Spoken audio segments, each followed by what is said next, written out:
Yeah, I'm ready to do some missions too, man. That's all fine and dandy how pretty the little truck is. Let's go make some money, man. It's a cold day for you. Oh, life is a beautiful thing. Life is a beautiful thing.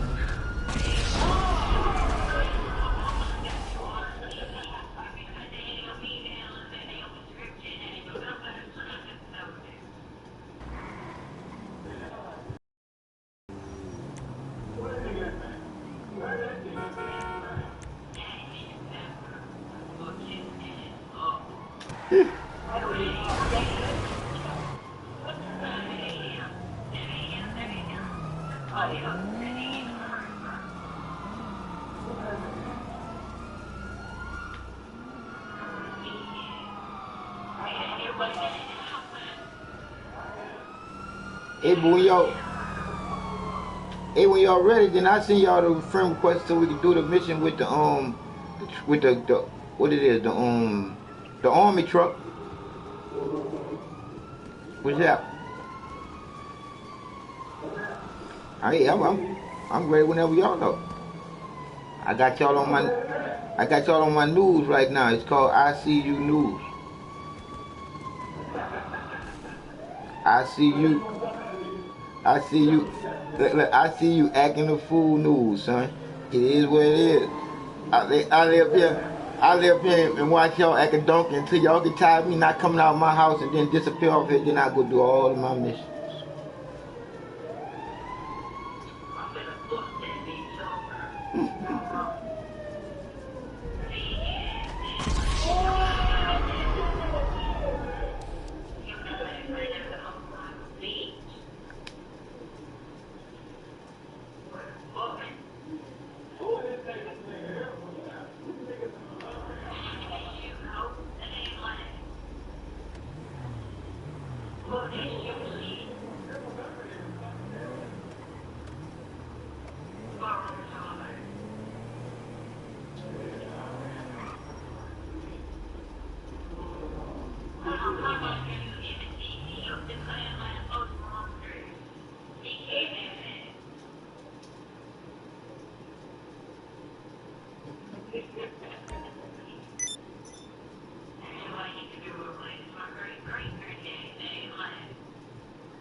Come on, little dad. Don't let it make you like that. Don't let it make you upset. There's the boss. Oh,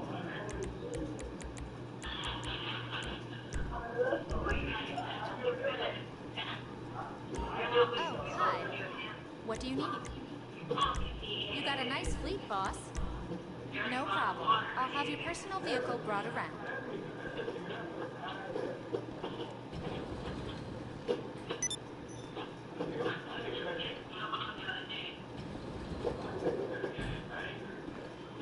Yeah, man. Poor little dude.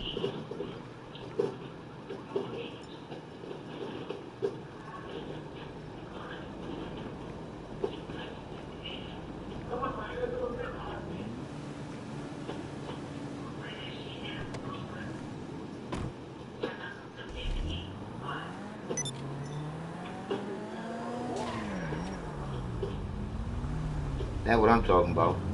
They ain't getting no money for that bullshit.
Y'all ain't supposed to kill the ICU news. I'm in my news truck. I see somebody on a bike just passed by me. Going to where the happening is at.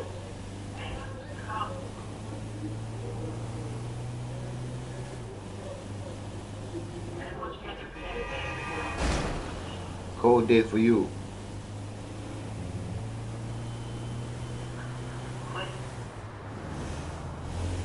Just say cold day.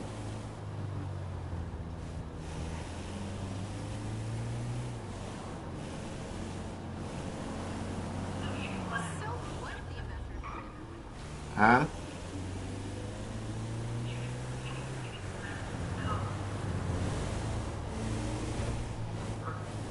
I don't know why your mic keep cutting out.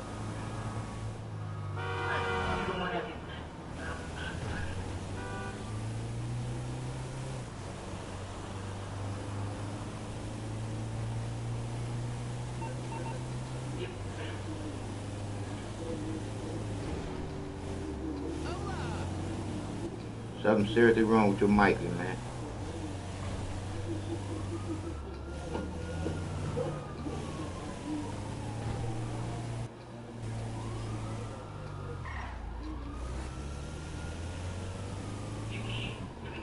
I can hear you, but your mic keep going in and out.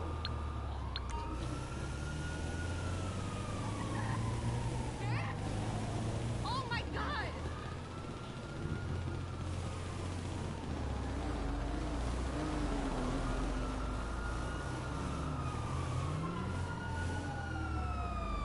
Eyewitness news, ICU news is on the scene. Police is in a high-speed chase. That guy shot out there quick as hell. Where he went?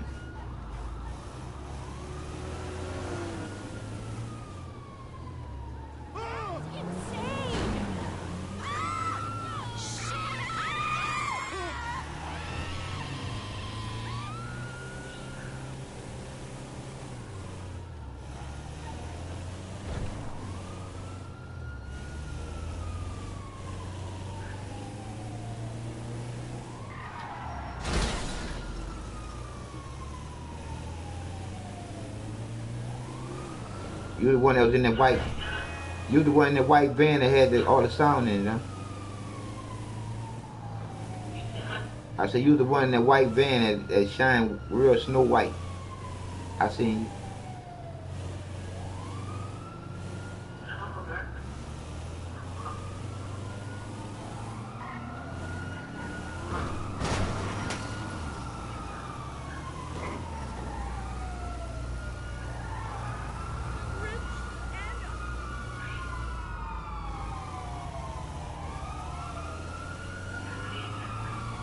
That's me in that van. I'm eyewitness. I'm ICU News.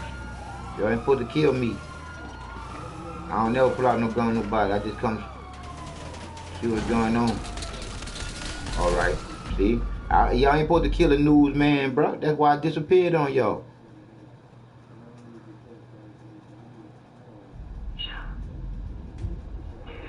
Don't worry, you get good. I'm mute you right now.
This is ICU News. I see some food, just stay up there and use a hatchet on the top of a man's head. And he's running around in a trench coat, looking like one of the Arabs.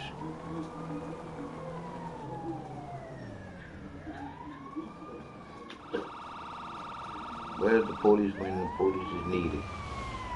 There goes the ambulance to go see about their people, but that dude was cut in the head by a machete, so therefore he's dead.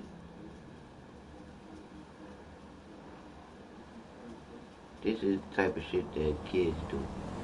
They just run around the streets and kill people for no apparent reason and ain't getting paid for it. But stupid is what stupid does. So kids get a pass for being stupid because they're kids. They do stupid shit.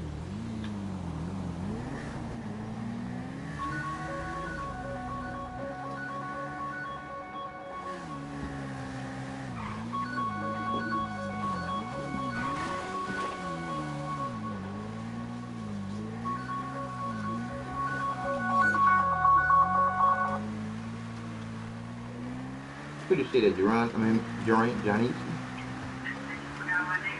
Yeah. I was trying to see. I be trying to practice on my reading. You see, you dig? So yeah, come on. What's going on with you, dog?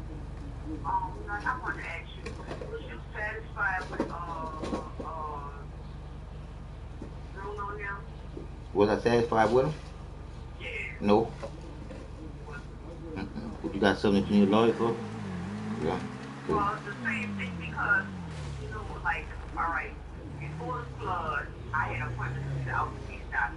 Mm-hmm. Well, after the flood, I called the orthopedic doctor and he told me that it was like a violent, that the doctors that came over there volunteered, because you can't find too many that are doing Right.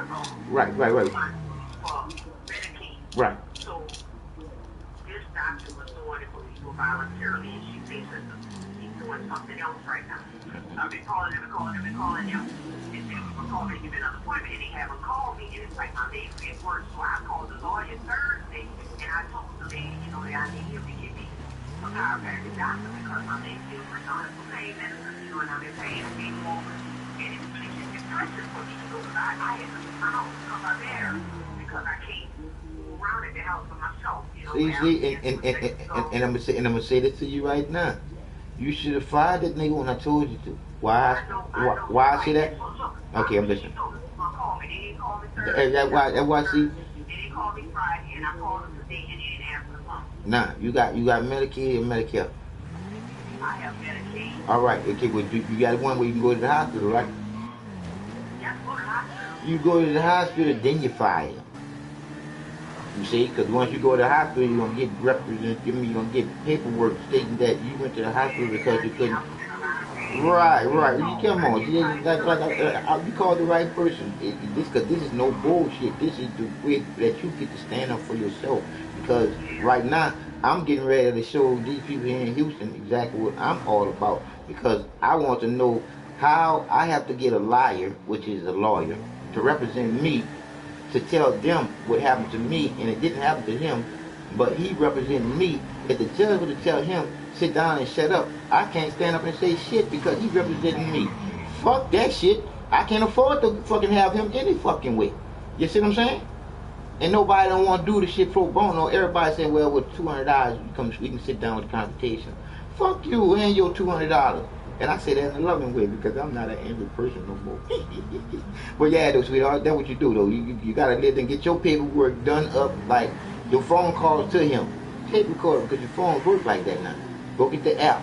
Tape record your phone call with this nigga here. Have your shit together so when you live there and say, well, I did a lot of work on our case. Man, fuck you. You was fired for insubordination. Here's the reason why I fired you, bitch. I ended up having to go to the emergency room because I couldn't get in touch with you and you supposed to be my lawyer and all this shit.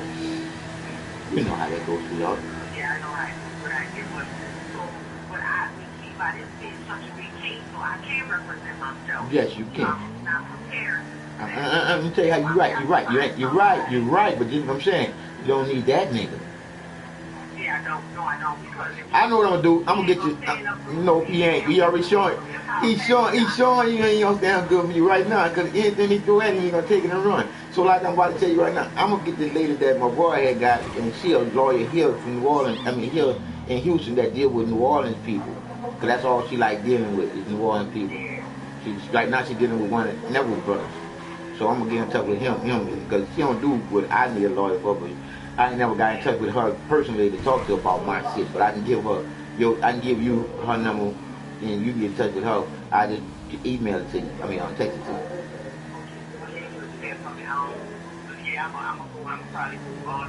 Yeah, nah, cause like I said, you bullshitting around waiting on him getting yourself bullshit. I know you're right because we talked about this before. And people, I should have fired him. I should have fired him when Alex fired him because the conspiracy she told Alex he should fire him because he kept telling Alex that something dislocated, the accident dislocated his bone in his jaw or something, and that Alex needed to go to the dentist quickly.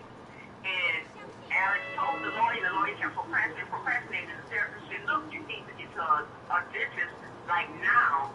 And he said, well, my lawyer keeps having his practice. Well, you don't need him because I sent him a letter saying that he needs to get you to the dentist. If he ever got you to one yet, you should fire him. And come on, Johnny. Come on. My big sister way smarter than that. If your son left him for insubordination, nigga, you supposed to drop his ass worse than a bad habit. Why? Because he did your seed wrong. You supposed to been drop that nigga, man. Come on, sweet. Do your thing. Do your thing, dog. It's all love. Hey, you got it. Go to the doctor. Call me from the, if you bored, call me from the hospital because I love talking to you. I talked to John T for a long time yesterday. Shit. Meeting, oh, she doing real. She sent me a blow kiss on picture and had me crying all. I'm about to start crying. I'm crying. No, that ain't the reason why I'm crying. You see, the reason why I'm crying is because for me to know everything I know and know that I'm here for a reason because something real serious really did happen on that operating table. Now that I went back to my tape and listened to a lot of different things. Yeah, when I came back to it, I remember I told you I said I was disappointed about being back. Guess what I was really disappointed in? The nurses being sarcastic when I came back after the complication. Okay, remember when I told you that after the doctors told me that I was HIV positive, right after the doctor told me that I was HIV positive, he said that this is the type of HIV that we caught just in the nick of time and we can start showing meds as soon as possible. And then the infectious disease guy came in, the one that's going to start me on a new medication, and I got all hysterical because the doctor never did really explain to me how I got HIV, how did he come about knowing that I was HIV positive, and all these other things. So he left and was gone for 3 days, left me on pins and needles for 3 days. So I called my boy up, my provider, my boy that stayed with me. I called my provider up and he was like, John, calm down. John, calm down. I said, man, that's why I've been so can't maybe eat and all this other stuff. And when I'm eating, he said, John, calm down. You are not HIV positive. I said, man, look, the doctor told me that they didn't found this shit here just in the nick of time. He said, John, listen to me carefully. You're not HIV positive. And then as the infectious disease guy was talking about starting me on a new medication, and he said, yeah, because me and my partner, we specialize in this. And then I thought about his partner. I reported his partner to the board 3.5 years ago for some malpractice that he did to me then. And as soon as I said, I recognized, I said, hold on. I got to give me a second opinion because I had grieving with this doctor. This doctor would never even deal with me again. And that's when he came in my room and went to try to explain where he got that out HIV from. And I got it all on tape. He lay up there. Where did you say he got it from? He said that the nurses was understaffed and he made a mistake with the chart. I was getting ready to get started on HIV medication because I was thinking like most people think. The doctor knows best. Now let me tell you about the coming back then. So after the doctor told me I was HIV positive, and the other doctor was telling me, the other infectious disease doctor was telling me the HIV medication to get ready to start me on. I said, there's some fucked up shit that's really happening to me. And next thing you know, another doctor come in there and tell me that they gotta take me into surgery because of my bowel obstruction. Because I went to 3 different hospitals and was sent home. Until I went to my primary doctor. Then my primary doctor said, what's up with your blood pressure? What's up with your heart rate? We need you in the hospital.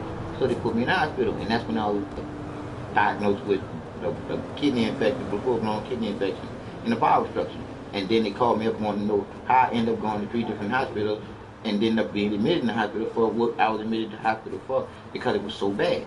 But anyway, so when that doctor come in and tell me that I got to go into surgery, I'm like, oh, hell no. You tell me what you would have did, Johnny.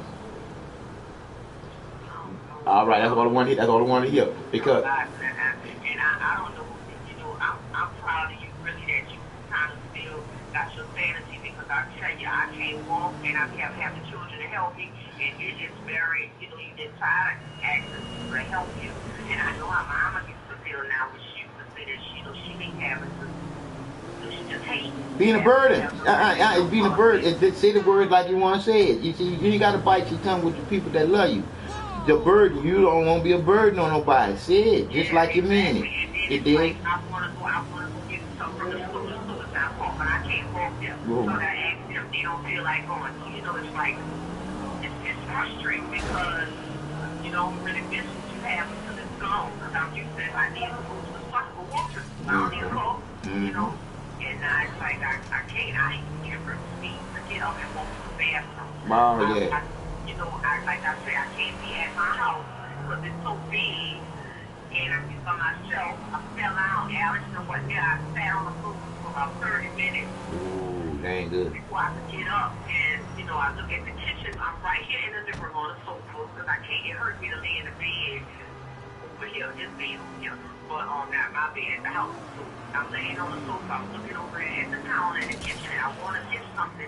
But the thought of having to get up is, you know, it's so painful, you know. Yeah. Today is really one of my good days, and the other day Kim came over and it was a good day. And I changed my diet and stuff because I know my weight way up on it. But It's hard. because like my health.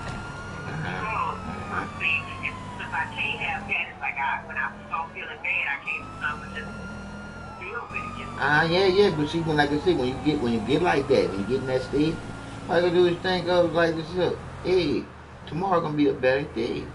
Yeah, I just gotta get to this round. Today is pretty much a good day. It is. I was thinking about the Lord and I answered the phone on me. Right. But see, it's a good day. For all my other days, it's bad days. You know what I'm saying? You let me go the whole weekend without calling me, and I told you I was in pain. I'm tired of my children having to take care of me. All I that. told you this Thursday. You didn't call me back Thursday. You told me to call me back Thursday. You didn't call me back Thursday. You didn't call me Friday. The whole weekend. Let me stop you right there. You steady trying to convince yourself to fire him. See what I'm saying? you ain't got to convince yourself to fire him because you got to look at it like this here, Johnny. You are not a kid no more. You're a grown fucking woman that knows one thing. This nigga ain't doing a motherfucking grown man job. And that's one thing about the men nowadays. They are not men because they don't know what their job is. They don't know that they're supposed to be a conscious thinking worker bee for the queen bee to be here. They don't know that they're supposed to make sure that the queen bee has everything that she needs to be here. They don't know that. They don't know who you are because they don't know who they are. Because they're too busy to live there and have somebody else tell them who they are. Instead of them finding who they are within themselves. So like you said about me again, you have a problem for being sane in this here. I still ain't tell you what made me as sane as I am right now to tell you how straight I am. Because I'm as straight as an arrow shot at the target in order to hit the middle. I am as sharp as a razor that can cut a health particle down the middle. When I learn how to really, I'm going to lay up there and defend people, having them defend themselves because they going to know exactly what they talking about. Because that is all it's really about. You don't need no mouthpiece if you know exactly what you're talking about. You know that what you're talking about is the truth. I got nothing but my tape recorder there that talk for me, so this is the truth. Right or wrong. Exactly. And then not only that, you know, lawyers do a lot Lies. of writing, and you sure can write. Mm-hmm. Right. Hey, that ain't right. That ain't right, Johnny. I'm trying to tell y'all, I can't read none of that I write. I do that with the voice recognition. See, when I go back and try to come on. I can't even go back and fix it. Because I go back and try to fix it and get a headache and go to sleep. Did you hear what I just said? Oh, okay. I was wondering how you got like, hey, you must really like to be, you know, you really got to be, just sit there and type all that stuff. And see, right. I see sometimes when I'm typing stuff and it's long, some kind of way I might hit a button and everything be gone. And I'm like, I wonder if he never did that and just start typing all over. I was wondering, because you don't know that stuff be long. Because I be reading, I'm like, see, that's why. Look, and this is what because you just like everybody else. Because people on YouTube and on Grand Theft Auto be like you said, you lying, this motherfucker be lying. Why you gotta lie so much? You gotta lie and tell the truth. Because of all that I put on there that I can't read or write it. Nobody don't believe that devil. That's the truth. And that's why I say when I meet Umar Johnson, you know who Umar Johnson is, right? Umar Johnson. Oh yeah, well you don't know nothing about the movement of how black people coming together to do something like have our own school. So when I get to speak with that boy there, he gonna teach me how to read and it's gonna be on. Yeah, but like I was saying, I'm gonna say this here part, then I'm gonna let you go. Now, after that doctor told me that I had to go into surgery, that's where everything got serious at because I knew that I was real messed up and I couldn't go home. And if I'd went home, I'd have died at home, and it wouldn't have been nobody's fault. It'd have been mine, right or wrong. It'd have been mine. It'd have been like committing suicide. You see? Yeah. So I said, I'm about to make you laugh, though, but it's the truth. I said, oh, I'm in a dilemma right now. I said, if I go home, I'm gonna die at home because they already said that ain't no way in the world I should have been at home for 5 days with this type of obstruction. So I said, oh snaps, I'm in a dilemma now. Now I get to really know who the creator is. I said, I don't believe in this God bullshit, but I know there is a creator that loves me through and through, and I believe this shit. So I'm giving my free will to you. I ain't committing suicide. I just know one thing. These people about to kill me. And I need to confess to the truth. So when I did that deal, that's when the people came in there and they said, this is the paperwork and stuff that you have to sign stating that we are not going to be liable if anything happened to you with the anesthesia in this procedure that we're about to go through. And then they said it again, Chinese. And then they said it again. And then when I had the paper in my hand getting ready to sign it, they said it again. And while I was signing it, they said it again. And I said, why I started crying. I said, is this going to be my last time signing on a piece of paper? You know? And they said it again. You heard what I said? And they said it again. So after they said that that fifth time, I put on YouTube. I said, these people about to kill me, but I know one thing. I'm going free willingly, knowing I'm giving up on life because for a reason. I'm giving up on life because the people that's supposed to be here helping me keep life is treating me like dog shit and killing me. So I'm not going to be fighting against a non-fight when I'm in a place where I shouldn't have to fight as hard as I'm fighting just to stay alive. I'm in the hospital, baby. So if these people kill me, I'm coming to you. And I know that now I'm standing while I'm alive. So after the surgery and everything was over with, like I said, it had some kind of complication in the shit because I already know that I went where I went because I felt, when I say I felt love all around me. I felt mom, I felt grandma, I felt everybody. Do you actually think that I want to come back here after that? Do you actually think I want to come back here after that, knowing that as bad as I was hurting then, I'm still hurting now. Do you hear what I'm saying? Even though I eat everything that I eat, it's because I broke my back. But I'm not taking any medication no more, sister. And now I can move my legs. So like I say, it's all about knowing, not believing in some bullshit. So I just say it like I say it like I mean it. When I came back, the nurses said to me, welcome back, Mr. Hall. With sarcasm. Like they actually tried to kill me and it didn't work out their way. And ever since then, I reported that doctor to I reported the doctor that told me I was HIV to find out that I'm not HIV, and he come back to my bed and come back laughing and shit like the mistake he made was funny. He don't realize to know that I'm gonna show him how funny it is when I break this shit all the way down in the Houston on what's called council's meeting next Tuesday. Girlfriend, I'm gonna go viral because I'm gonna stand up out that wheelchair and bang my hand on that platform and say, I demand y'all to listen to the bullshit that happened to me because the bullshit that happened to me didn't happen to somebody else before. People are getting put on medication that don't need to be on the medication when they listen to what the fucking doctor's telling them to.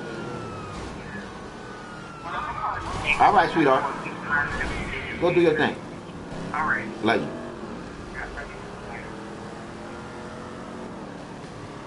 At first I thought I was getting ready to have just 2 people on here, and next thing you know, all y'all pop back up on it fast.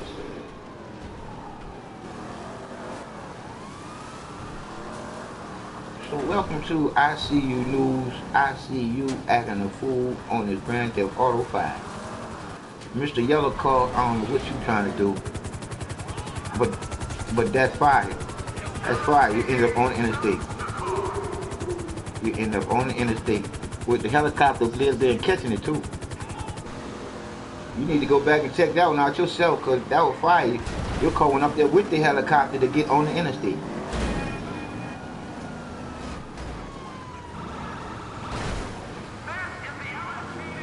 Hey, where that girl that run around?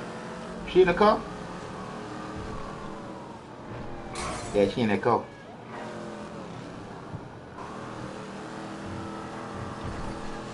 That's a dude. Yep, that's a dude.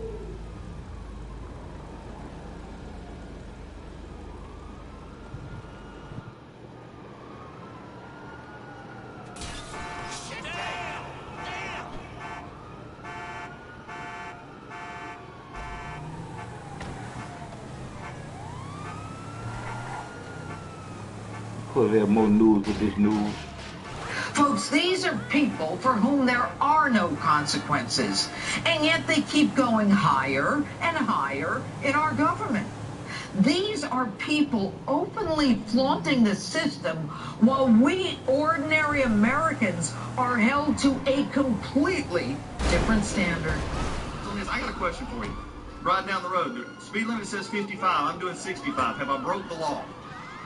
You have to ask the highway patrol. They would likely write you a ticket. They would likely write you a ticket. I'm not sure. I went to a small little small law school. We taught the law.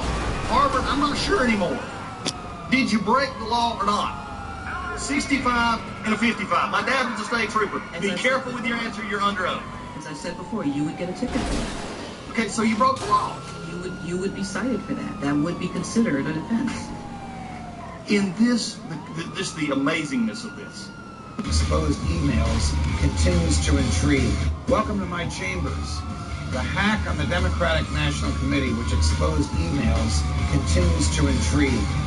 The emails which were exposed by WikiLeaks revealed a very strong bias on the part of high officials in the Democratic Party for the candidacy of Hillary Clinton, and a very strong prejudice on the part of the same people towards the candidacy of Bernie Sanders, even though such bias and prejudice had been alleged by Sanders and denied by the Democratic National Committee. It even resulted in the resignation of the chair of the committee as a result of a unanimous request from the members of the committee and the intervention of President Obama himself. But in order to get this issue off the front page, the DNC and the Clinton campaign decided to blame, of all people, the Russians. They accused Vladimir Putin of being in cahoots with Donald Trump and having his intelligence services hack the DNC to expose emails to make Mrs. Clinton look bad and thereby benefit Donald Trump. But the Russians had nothing to do with it, because this week, a 30-year veteran of the National Security Administration, the NSA, the domestic spies who spy on all of us all the time, the former high-ranking NSA official who developed the software that the NSA now uses, which allows it to capture not just metadata, but content of every telephone call, text message, email in the United States of every person in the United States of America. This individual said, guess what? The NSA hacked the Democratic National Committee. Why would the NSA hack the DNC? Because the members of the intelligence community simply do not want Hillary Clinton to be president of the United States, because she doesn't know how to handle state secrets. Because some of the state secrets that she revealed use the proper true names of American intelligence agents operating undercover in the Middle East.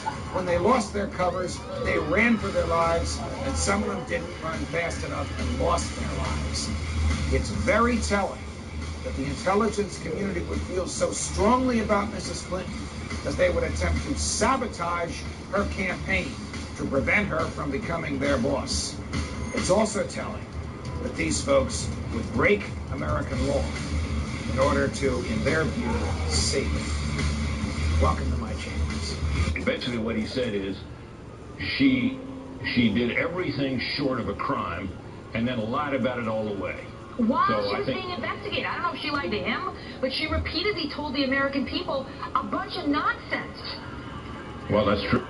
More than 16 months ago, Americans learned that Secretary of State Hillary Clinton was conducting the business of the U.S. government from a private email account managed on her own private email server kept at her home in New York, outside the purview of the federal government or its controls for classified communications, immediately sparking concerns that the nation's top diplomat may have compromised America's top secrets. Mrs. Clinton downplayed it all, and her top aides dismissed the people's criticism of her actions as, quote, absurd.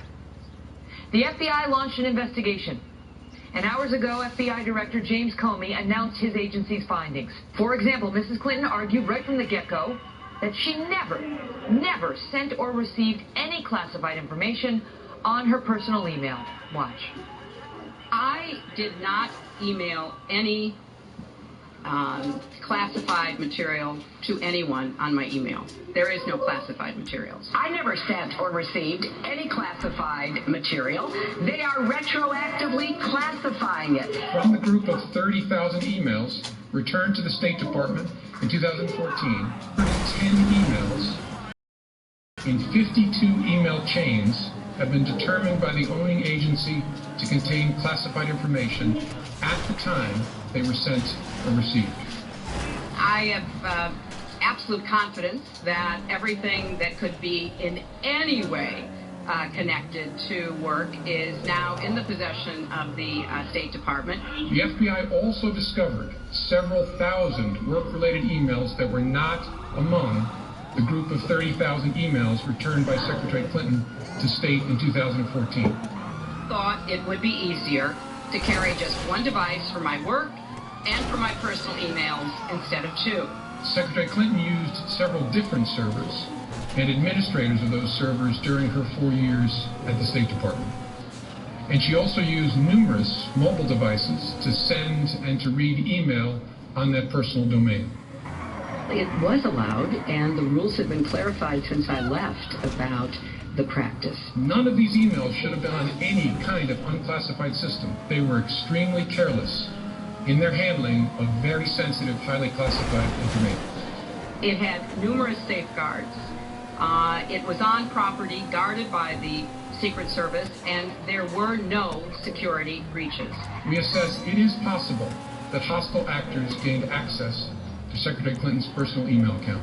Fox News senior political analyst Britt Hume. Britt, great to see you. Your thoughts? Thanks, Megan. Well, you did a very good job there of setting forth just how Comey's statement just blew up this tissue of lies that has been told by Secretary Clinton throughout this case, ending, of course, with his conclusion that while, as he put it at one point, there is evidence of potential violations of the statutes regarding the handling of classified information, then he goes on to say our judgment is that no reasonable prosecutor would bring such a case. So he didn't really find necessarily that she hadn't committed a crime. He just said that he didn't think it was a crime that should be prosecuted, which is a different matter entirely, and goes well beyond what one might have expected an FBI director to recommend to the department, perhaps, or to say publicly, which makes this whole procedure today more than a little unusual, Megan, because if you think about it, if he didn't think it was worth prosecuting, all he had to do, when you think about it, is simply turn over his findings to the Department of Justice and leave it to the Department of Justice to make what he described as a prosecuted decision. He declined to do that. In fact, I think what he probably thought, Megan, was that if he did that, there wasn't any chance that the department would bring charges. And if you start thinking about the Obama Justice Department, with Loretta Lynch at its head, formerly headed by Eric Holder, the most credible person in the whole place that anybody's ever heard of is James Comey of the FBI. Just here, it seems to me, Megan, that he has placed his credibility at the service of what he knew would be the ultimate outcome of this case once it was referred to the Justice Department. And in that sense, he did this administration, this Attorney General, and perhaps it's not unfair to say Hillary Clinton a very great service, although, as I say, he did blow up her whole network of lies that she told them. History for all the wrong reasons. The presumptive Democratic nominee for president grilled by the FBI. Hello and welcome to Justice. I'm Judge Janine Pirro. Thanks for being with us tonight. And now my opening statement. For the first time in the history of this great nation, the person about to become the Democratic nominee for President of the United States was interrogated by the FBI today as part of an ongoing year-long federal criminal investigation. This within days of the target's husband, Bill Clinton, meeting privately on board a parked private jet with the Attorney General of the United States, who has his wife's future in her hands, deciding whether that wife should be indicted for engaging in criminal activity. that Loretta Lynch, the chief law enforcement officer of this country, the head of the United States Department of Justice, that citadel of integrity and impartiality, would violate her own Justice Department rules on ethical conduct, specifically Rule 14, would not only talk for 30 minutes in a private, unmemorialized meeting, but for a local reporter, and then not recuse herself from the criminal investigation, bring shame on all the great United States attorneys who work tirelessly, ethically, doing their jobs without fear or favor. And again, I'm just talking about the appearance of what the average Joe sees. You yourself were appointed by President Clinton in the 90s to be U.S. Attorney. Your current boss has said on more than one occasion before Comey's recommendation that Hillary Clinton having top secret information on her email did not damage national security. You, of course, met with Bill Clinton privately just days before the decision was announced not to go ahead with this prosecution. Of course, your current boss has endorsed Secretary Clinton to be the next president of the United States. And in fact, they had a campaign trip scheduled, I believe, the afternoon that Director Comey announced his findings. And so with all of that surrounding, there's a lot of people that have concerns about whether this decision was made with proper integrity. And basically what you've told us today is, I'm not going to talk about it, I'm not going to justify it, it is what it is. And that falls very short, I think, of what a lot of people want. And I've noticed that you have been willing to opine on other instances when it suits you. I mean, for example, in Orlando in June, you said the most effective response to terror is compassion, it's unity, and it's love. You were interjecting on that. You said after the San Bernardino attack that your greatest fear was the rise of anti-Muslim rhetoric. That was something that you volunteered. You discussed the possibility in front of the Senate Judiciary Committee in March of bringing civil actions against people who denied climate change. And of course, you also discussed taking potential criminal action against those engaged in anti-Muslim speech. And so I want to ask you whether your hear no evil, see no evil performance today, if somebody honestly just looks at what happened here and thinks that if they were a junior officer in the Navy or a mid-level official in the federal bureaucracy and they treated classified information like this, that they would have been held accountable, and they look to see all these circumstances, and then here you are to justify as the head of the department, and you're offering them nothing. But I've spent the last 4 hours listening to basically the Attorney General of the United States not willing to make a concrete statement of law, to not be willing to say that when given the opportunity by a colleague of mine, who made the decision in this case. I understand Director Comey stepped up and said, here's the decision we recommend. And y'all, you have been willing to say, well, we just accepted the team recommendation. When given the opportunity to say, do you accept this decision? You've never answered directly that you own this decision. Do you own this decision? Congressman, as I've stated, I made the decision, and I do accept. I did accept it, and therefore I made the decision to accept that recommendation. That was the action that I took. The problem that we're having here, though, is you took a decision because you had to. Your own words just a few moments ago, that the meeting on the tarmac led you to do something. That was your exact words. It led me to do something. Yep. And that was basically recuse yourself, but didn't recuse yourself. You just said, I'm going to accept what they tell me. It's no wonder the optics of this are so bad. I've never agreed probably with David Axelrod in my life, but the optics of this are terrible, and you today have made it worse. And as also a member of the military who just got through with my drill duty this weekend, you have basically, to me, offended every military member here who handles classified information, who does so with their training, and you basically said, well, it depends. When you've been asked many times, you said, I'm not going to talk about this. The day after, you said, well, I'm just going to have to accept whatever they tell me, because you're not going to do any investigation. You're not going to put the Attorney General, the top law enforcement officer's stamp of approval on it. You said, I'm just going to accept whatever they give me. Did you at least read anything before you had a press conference the next day? Did you at least look at the testimony? You know, every small-town prosecutor in this country would not only refuse to speak with the spouse of a target, but would refuse to even be in their company to avoid the appearance of impropriety. This is all smoke and mirrors, folks. So what's going on in this country? We have a president who lies about everything, from a peaceful protest that got out of hand in Benghazi to you can keep your health care and your doctor. I said this once or twice, but it bears repeating. You can keep your plan if you are satisfied with it. If you like the plan you have, you can keep it. If you like your plan and you like your doctor, you won't have to do a thing.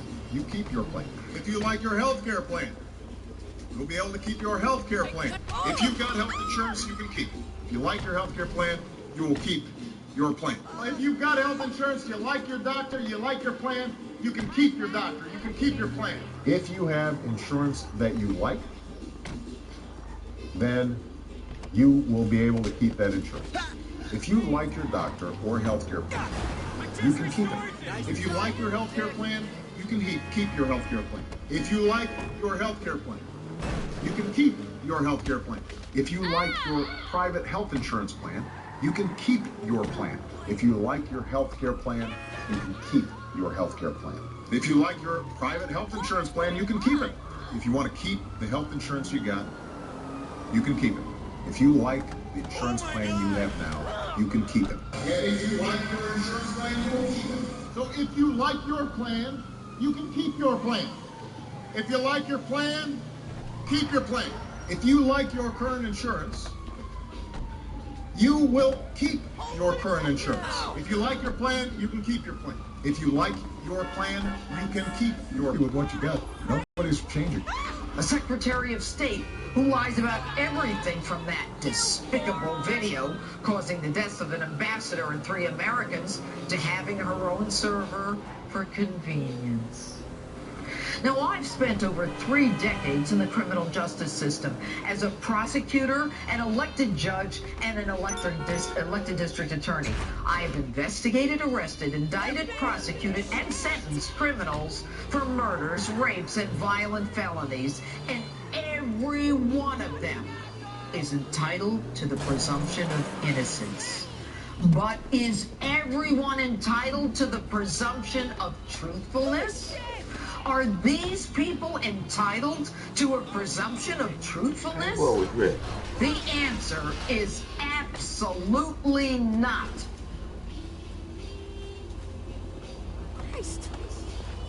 But I want to say one thing to the American people. I want you to listen to me. I'm going to say this again. I did not have sexual relations with that woman, Miss Lewinsky.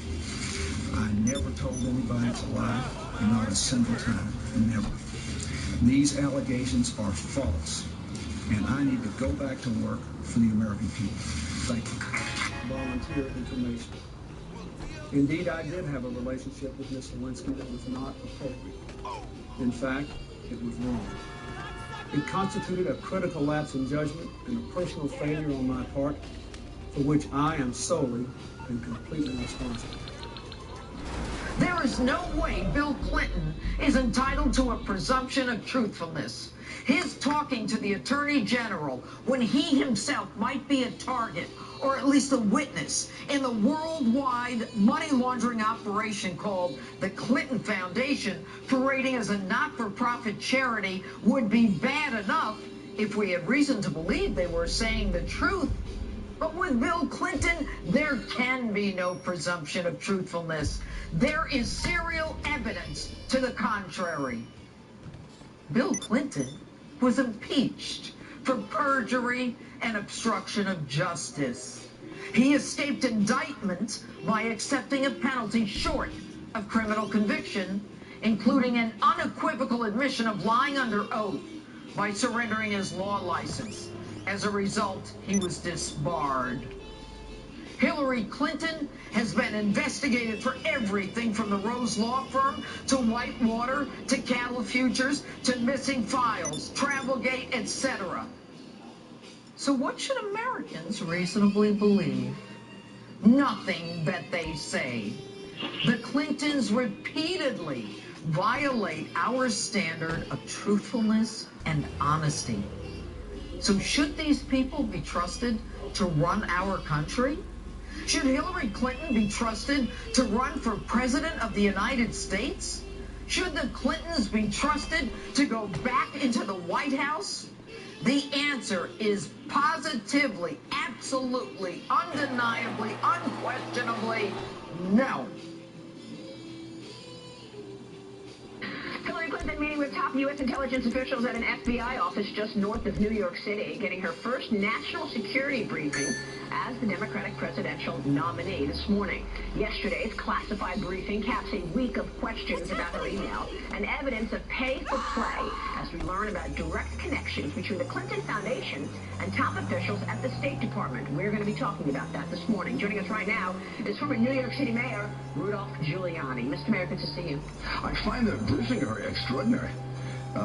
She was found to be extremely careless in the handling of national security information. And now we're briefing her on national security information. You know, she wouldn't pass an FBI background check for an assistant U.S. attorney's position. If I were a U.S. attorney, like I was 20 years ago, and she was a candidate for U.S. attorney, I couldn't hire her. And President Obama made a point of saying, oh, you know, Trump needs to make sure to keep everything secret in these national briefings. And we know what just took place with Hillary Clinton. She made no mention of it. exposed literally thousands and thousands and thousands of our most sensitive secrets to our enemies, or our frenemies, however you want to describe it. Comey made that very clear when he just about said that they must have been hacked. And anyone who knows anything about cybersecurity, and I do that for a living, knows that it would be, to me, a surprise if the Chinese and the Russians, and maybe even some of our friends, don't have most of those emails. Clinton Foundation is, to me, equivalent to Watergate and the Teapot Dome scandal in terms of scope. You have just read Clinton Cash and then do a little independent research, and you will see we're talking about at least 12 RICO predicates. This is a racketeering enterprise. The Clinton Foundation is where you paid the money. The State Department is where you got your access. And you didn't just get access. You got favors.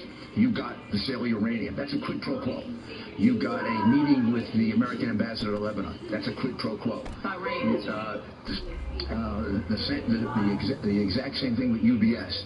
You put $130 million in, and you get her intervening with the Internal Revenue Service to go easy on UBS.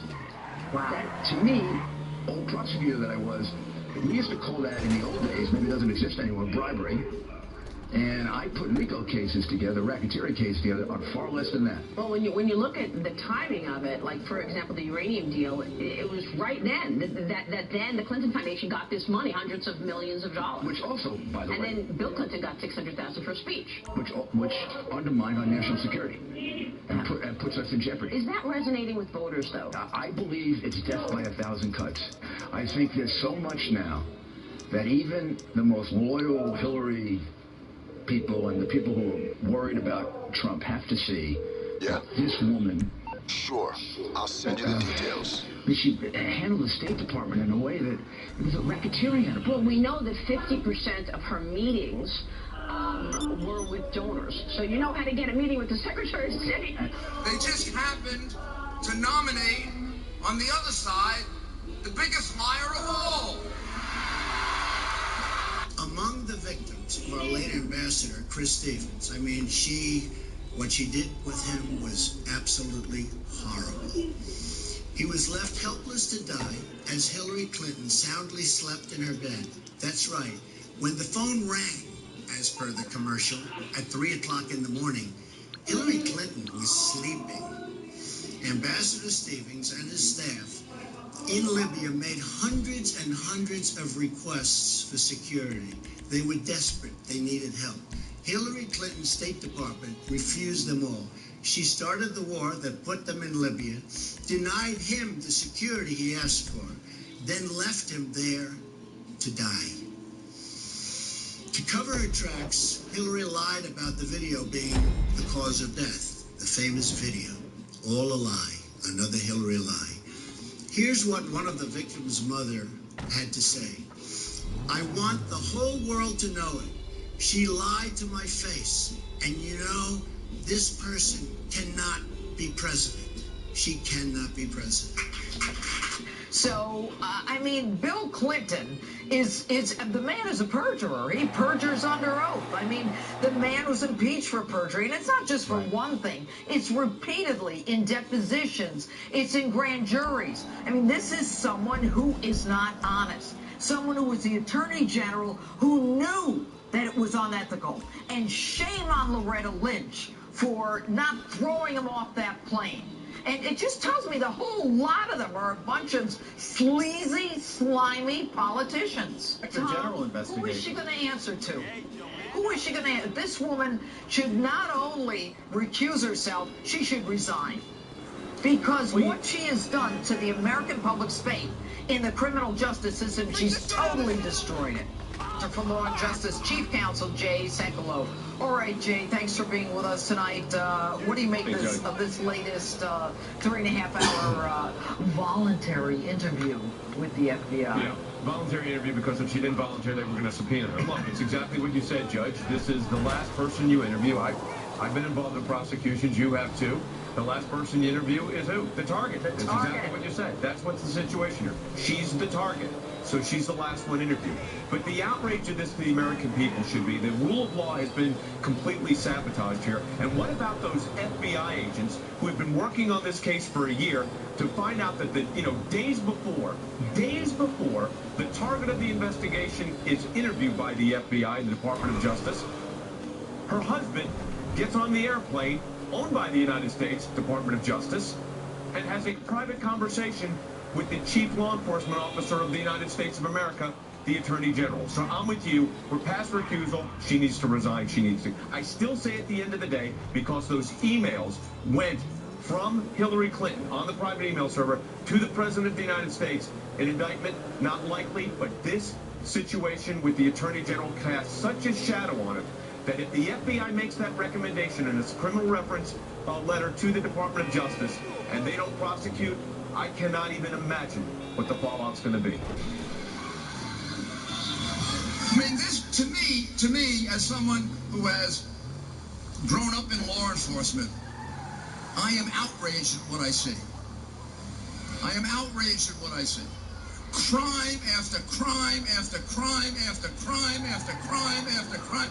These are not just unusual things that she did. These are not just stupid things that she did. These are not just accidental things that she did. This is a woman who has committed numerous serious federal felonies.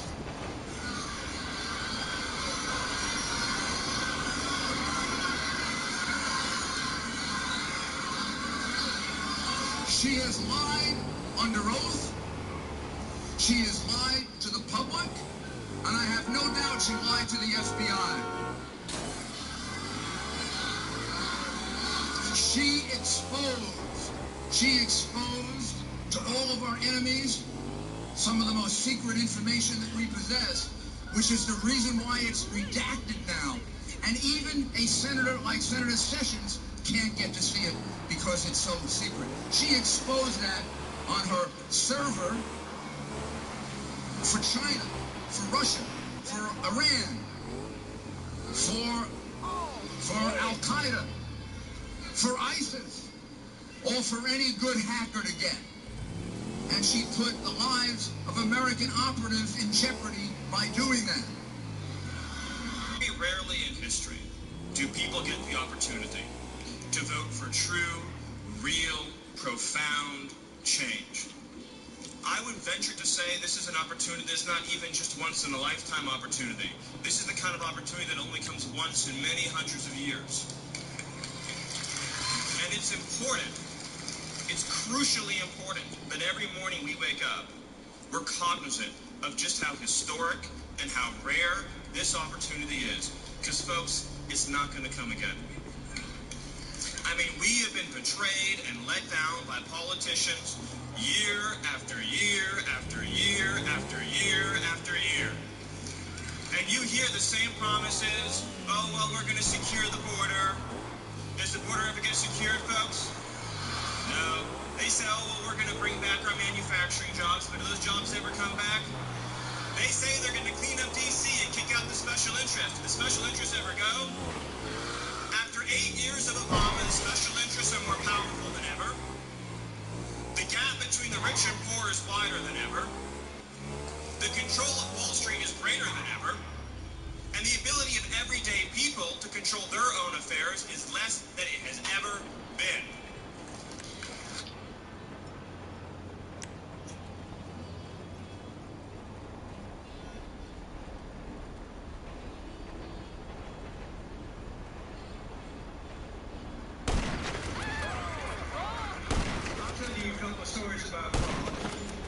She didn't just delete tens of thousands of those emails, she wiped the server clean. What, like with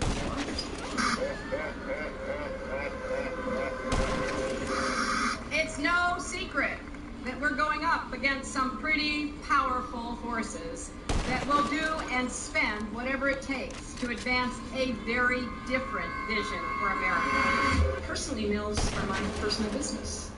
You know, let's release everything. Let's let everybody in America see what I did for 4 years. When you speak to the public, you say, I turned over everything. That's, for the most part, a direct quote. When you talk to the public, you say, I turned over everything. That's for the, people investigating it to try to figure out. But we turned over everything that was work-related. Every single thing. 90 to 95% of my work-related emails were in the state system. If they wanted to see them, they would certainly have been able to. You know what?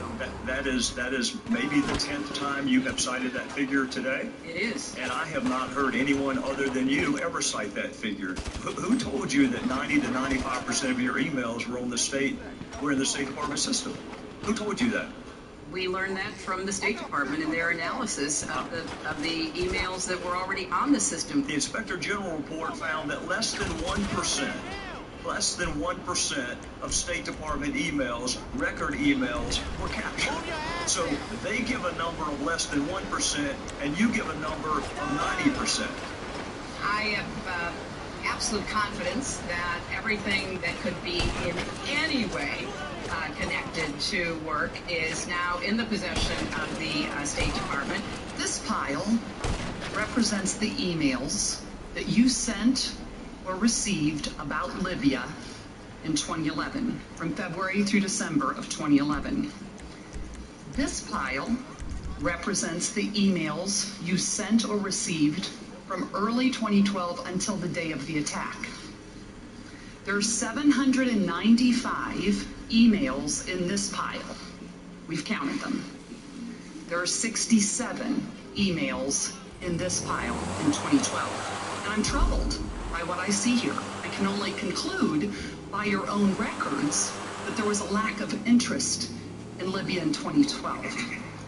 What difference at this point does it make? When I think back now to that day and what she knew, it shows me a lot about her character that she would choose in that moment to basically perpetuate what she knew was untrue. This was a fast-moving series of events in the fog of war, and I think most Americans... How about more generally? Do you think there's something you can do to get a majority of Americans to believe you're trustworthy? Hi, Secretary Clinton. Did you sign this for me? What's your name? If you can make it out to Christopher Stevens. I think you know me. I'm not going to reach out to Christopher Stevens. What difference does it make? Here it goes, here. The server contains personal communications from my husband and me. The only time I got on the internet, I did 2 emails, and I ordered Christmas presents from a reservation. Otherwise, I found people said embarrassing things on emails. I didn't want to be one of them.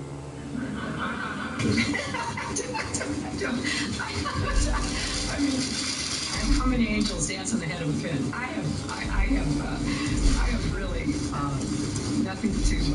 How do you answer that? I feel sorry sometimes for the young people who, believe this. They don't do their own research. I am so sick. I am so sick of the Sanders campaign's lying about. Do you think New York State should recognize gay marriage? No. No. Okay. That marriage is between a man and a woman. I do not support gay marriage. It really is great how long you've supported gay marriage. Yes. I could have supported it sooner. Well, you did it pretty soon. Yeah. Could have been sooner. Fair point.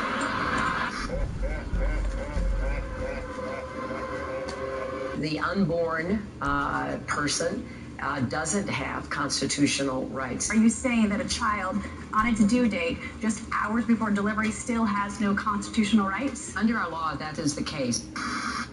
I was a Goldwater girl. I'm very proud that I was a Goldwater girl. Goldwater was against the 64 Civil Rights Act. 40,000 people, half of them Negroes, demonstrate against Goldwater. I am compelled to urge Negroes and all people of the world to vote against him. His election would be a tragedy and certainly suicidal almost for the nation and the world. He's a very arrogant person to deal with, which I think is a combination of this vision of Russia and some fundamental insecurity. I could have told him he was a KGB agent. By definition, he doesn't have a soul. I mean, this is a waste of time, right? Как минимум, государственный деятель должен иметь голову. Mrs. Clinton has never been too graceful in her statements. When people push boundaries too far, it's not because they are strong. There was supposed to be some kind of a greeting ceremony at the airport, but instead we just ran with our heads down to get into the vehicles. Her arrival in Bosnia was not quite as dramatic as Clinton put it. To see once again, her memory doesn't match our videotape.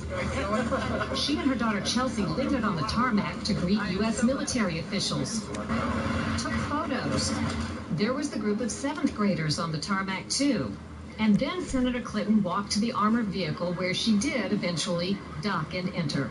During the parade in which she participated, her campaign roped off reporters so they wouldn't interfere with the candidate. Memory should always match the videotape. I have been a critic of NAFTA from the very beginning. I think that NAFTA is proving its worth. It was one of the highlights of President Clinton's first term, passage of the North American Free Trade Agreement, also known as NAFTA. Critics blame NAFTA for the loss of manufacturing jobs in industrial states, including Ohio and Pennsylvania. Hillary Clinton helped get NAFTA approved. She held at least 5 meetings to strategize about how to win congressional approval. She helped the White House block opposition from labor and environmental groups, and she was the featured speaker at a crucial meeting. Participants in that event said, quote, her remarks were totally pro-NAFTA. Was NAFTA a mistake? NAFTA was a mistake to the extent that it did not deliver on what we had hoped it would. Your opponents are saying that that's really part of a larger pattern with you, that you often avoid taking firm positions on controversial issues. They are going to people showing videos of Donald Trump insulting Islam and Muslims in order to recruit more radical jihadists. The fact checkers have said that she was wrong. All my grandparents, came over here, and turns out only one was an immigrant, 3 were not. And then, frankly, there are those who are saying the best thing that could happen to us is be attacked by somebody. Just bring it on, because that would unify us. It would legitimize the regime. That's the reason I say, if anybody's going to do it, we ought to do it, because we have the capability to do it. We're not going to give anything up, and in fact, we're going to provoke an attack, because then we will be in power for as long as anyone can imagine. I represented New York, and I represented New York on 9/11. When we were attacked, where were we attacked? We were attacked in downtown Manhattan, where Wall Street is. I did spend a whole lot of time and effort helping them rebuild. That was good for New York, it was good for the economy, and it was a way to rebuke the terrorists who had attacked our country. 9/11 was bad. I agree with that. It's time for the United States to start thinking of Iraq as a business opportunity. Hi, Secretary Clinton, will you release a transcript of your taped speeches to Goldman Sachs?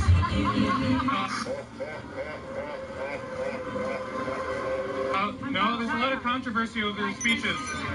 Just in July, New Hampshire, you told the crowd you, quote, take a backseat to no one when it comes to progressive values. I take a backseat to no one when you look at my record and standing up and fighting for progressive values. Last month in Ohio, you said you plead guilty to, quote, being kind of moderate and center.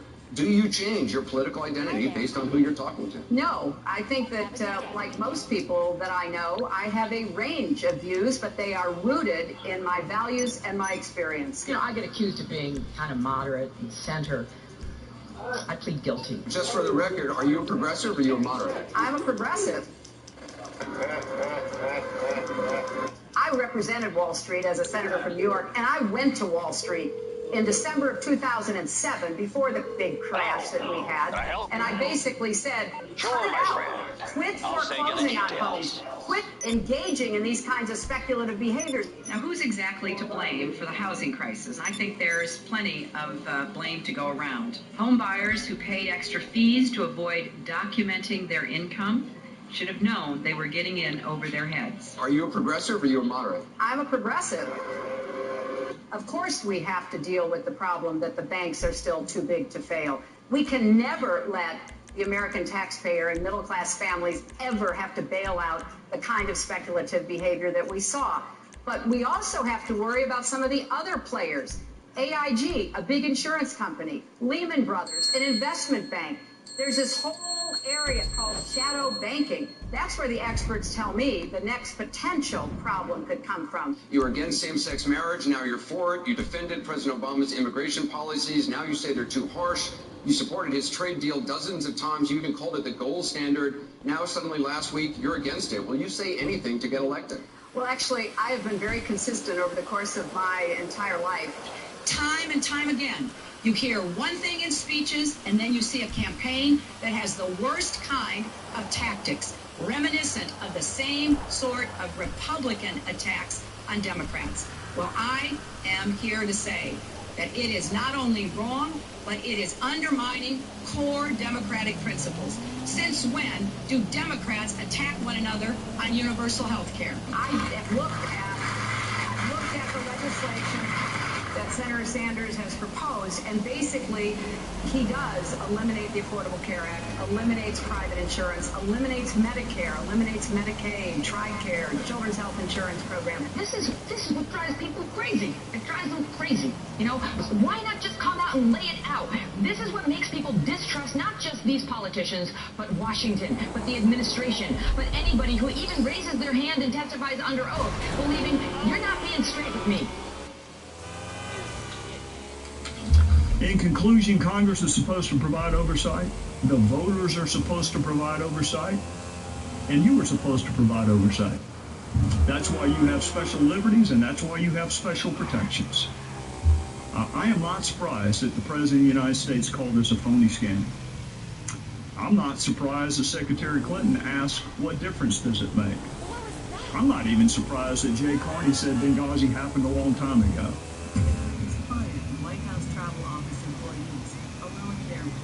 Hollywood friends to take over the lucrative travel business. This led to investigations by the FBI, DOJ, GAO, Oversight Committee, and the Whitewater Independent Counsel. The Clintons claimed the firings were due to financial misdeeds, but the employees were cleared on all counts.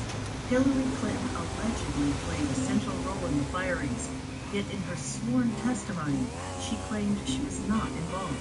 The independent counsel found this to be factually inaccurate and that she made factually false statements. The Clintons were forced to remove their friends and reinstate the previous employees. Vince Foster, the longtime friend and companion of Hillary Clinton, was significantly involved in several Clinton scandals. Due to the strange circumstances surrounding his death in 1993, an investigation ensued. Before the police arrived, Clinton staffers legally removed boxes of documents on Whitewater and presumably Travelgate and other sensitive issues. President Clinton put his wife in charge of the most expensive program in the country. There was a national outrage that the unelected, unqualified First Lady was going to design America's healthcare system. In a 1993 interview, Hillary Clinton admitted, "I am not an expert on healthcare. I'm not somebody who has studied it." Hillary Clinton kept the Presidential Task Force on National Healthcare Reform shrouded in such secrecy that a federal judge threatened to hold the administration in contempt. 2 years later, The healthcare plan was a 1,342-page nightmare, including gatekeepers, health alliances, purchasing cooperatives, new and higher taxes, and restrictions on choosing doctors. Physicians, hospitals, large and small businesses, insurance companies, Democrats, Republicans, and the general public rejected the program, and it failed disastrously. The General Accounting Office put a price tag of $32 million on Hillary Clinton's healthcare fiasco. For dishonesty, Hillary Clinton and others were fined $450,000. Court costs to taxpayers were $725,000. In 1996, with Hillary Care fresh in their minds, Americans voted both the Senate and the House into Republican hands for the first time in over 4 decades. In 1994, President Clinton's Attorney General, Janet Reno, initiated an investigation focusing on fraud accusations against the Clintons regarding their real estate venture, Whitewater Development Corporation, co-owned with their friends Jim and Susan McDougal. Hillary Clinton was the central figure, and the probe revealed pervasive conflicts of interest between the Rose Law Firm, where Hillary Clinton was partner, and its client, Madison Guaranty, owned by Clinton business partner Jim McDougal. Hillary Clinton claimed billing records subpoenaed and critical to the investigation were lost. It is presumed they were stolen from Vince Foster's office the night he died. 19 months later, following the Clintons' acquittal, many of the missing records reappeared in the Clintons' residence. As they were covered with Hillary Clinton's fingerprints, she fell under suspicion of obstruction of justice. Their business partner, Susan McDougal, refused to testify against the Clintons, assuring they were not charged. Susan McDougal went to prison for her silence, but was pardoned by President Clinton. 15 Clinton associates were convicted of 40 federal crimes related to Whitewater.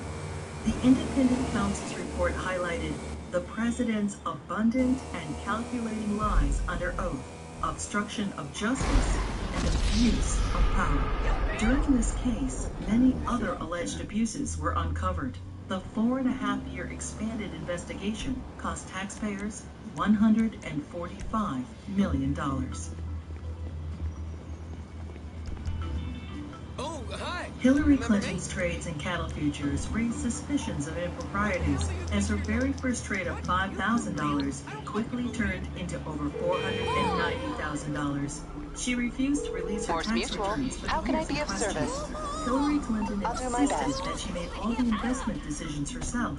The investigation proved her trades were actually placed by her friend James Blair through the brokerage firm REFCO. James Blair was outside counsel for Tyson Foods, the largest employer in Arkansas, which is state regulated. The perception was Mrs. Clinton received preferential treatment and incredible financial returns as a way to garner favor with her husband, then governor of Arkansas. REFCO was investigated and paid the largest fines in the history of the exchange.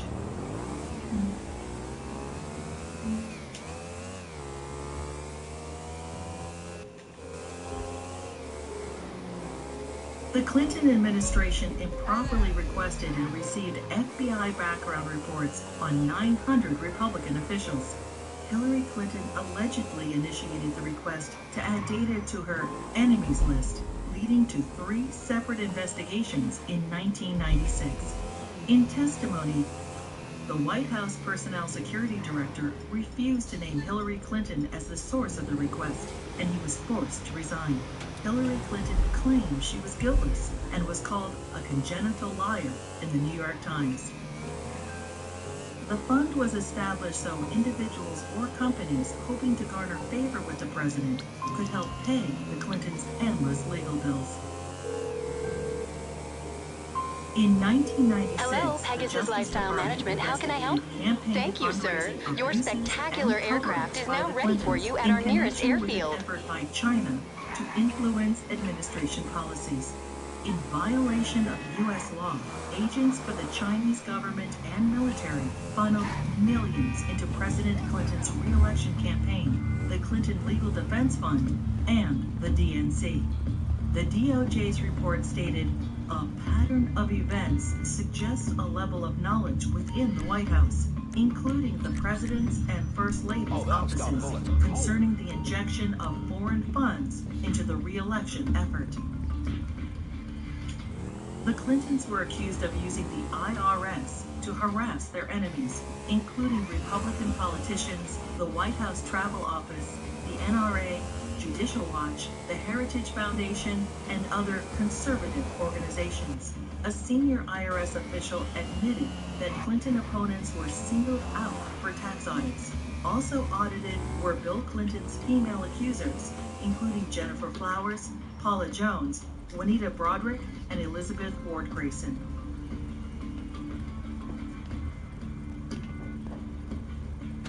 As he was leaving office in January 2001, President Clinton pardoned 450 people for crimes ranging from cocaine trafficking to kidnapping and terrorism.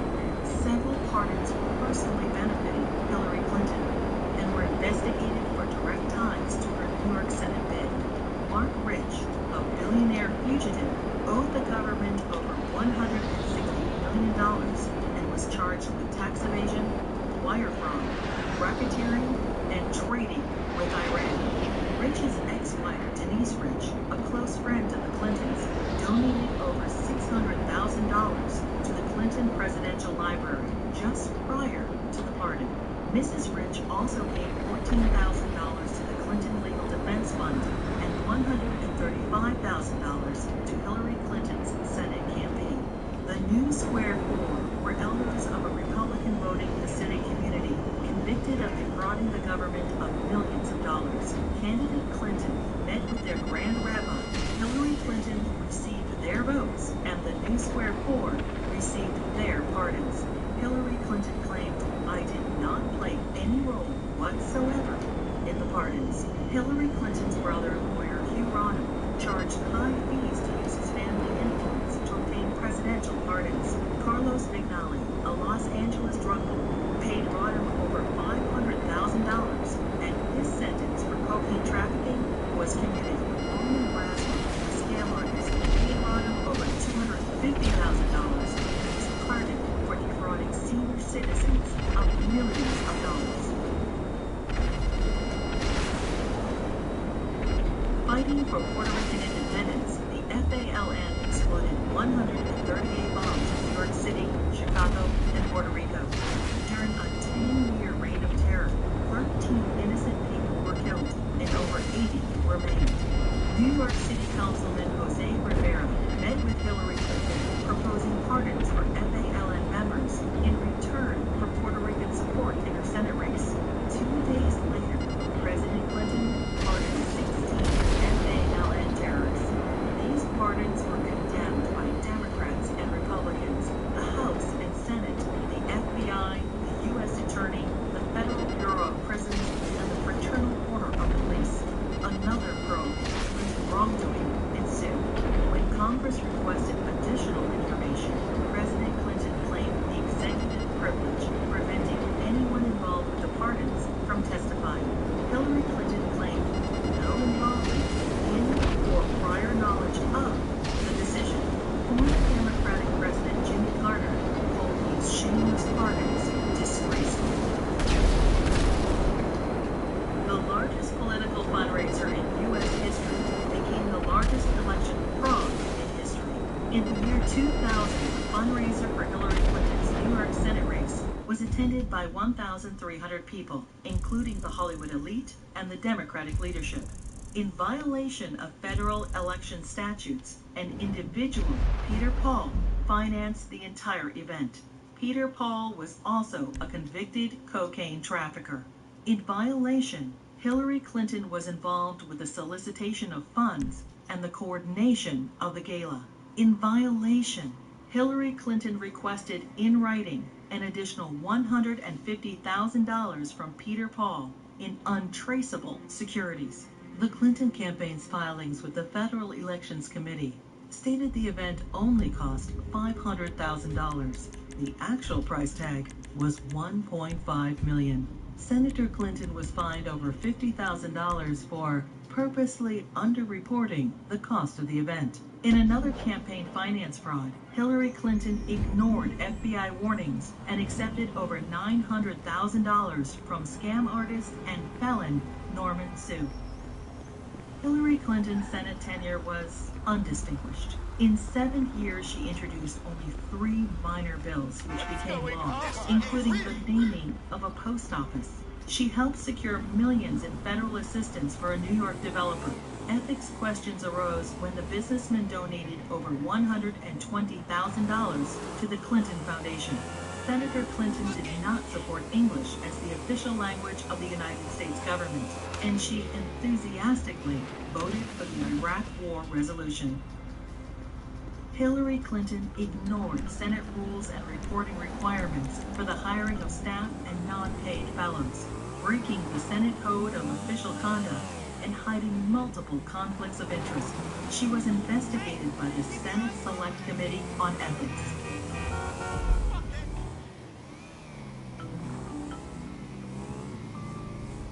Hillary Clinton's long history of campaign finance abuses continued.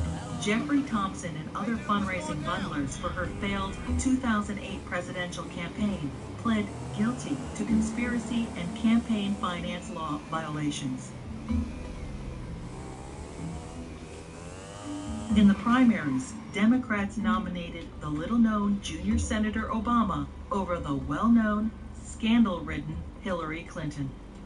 In 2009, President Obama nominated Hillary Clinton as Secretary of State. In 2014, the State Department spokesperson was asked to identify one tangible achievement from Hillary Clinton's 4 years as Secretary of State. She responded, "I am certain those who were here at the time, who worked hard on that effort, could point out one." Secretary Clinton's tenure had no signature doctrine or diplomatic breakthrough. It was, however, 4 more years of scandals. The Clinton State Department wasted $80 million on a U.S. consulate in northern Afghanistan, which will never be completed. Under Clinton's name, the Foreign Service gathered details on foreign diplomats, our allies and officials of the UN, including internet usernames, email addresses, credit card numbers, fingerprints, frequent flyer account numbers, and work schedules. The Clinton State Department lost approximately $6 billion due to improper filing of contracts. The FBI, CIA, and the DOJ requested that Boko Haram be designated as a terrorist group so the agencies could pursue them. Secretary Clinton declined, and the group continued its reign of terror, including the kidnapping of 300 schoolgirls in Nigeria. A special investigator for the State Department claims probes into illegal acts by the Diplomatic Security Service and ambassadors were influenced, manipulated, or simply called off under Hillary Clinton. These include sexual assaults by State Department security officials in Beirut, endemic engagement of prostitutes by Hillary Clinton's security detail, drug use by State Department contractors in Baghdad, solicitation of child male prostitutes by U.S. Ambassador to Belgium. Secretary Clinton's spokesperson claimed Hillary Clinton had no knowledge of any of the scandals in her State Department. "We learned of it from the media and don't know anything beyond what's been reported."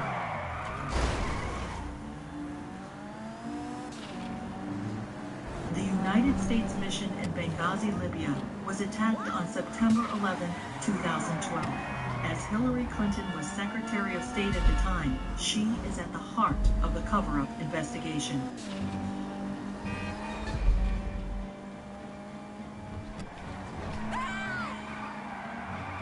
When she finally testified to Congress 4 months after the attack, she famously stated, "The fact is we had 4 dead Americans. Was it because of a protest? Or was it because guys out for a walk one night who decided they'd go kill some Americans? What difference at this point does it make?" Hillary Clinton testified that she submitted all documents requested by Congress. 20 months later, and only through a Freedom of Information Act request, 41 new documents were released, including changes to Ambassador Susan Rice's talking points. More documents are still being withheld.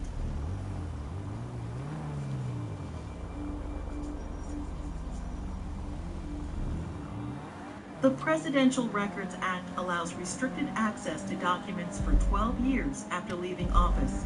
Now, 14 years later, the Clintons are still withholding thousands of records from the public. Over 300 Freedom of Information Act requests have been ignored, suggesting more damaging revelations about the Clintons. It is difficult to separate the Clintons' personal and political financial ventures from those of the Clinton Foundation. The New York Times expose on the Clinton Foundation details moral and fiscal chaos, shameless fundraising, and calls it mired in conflicts of interest.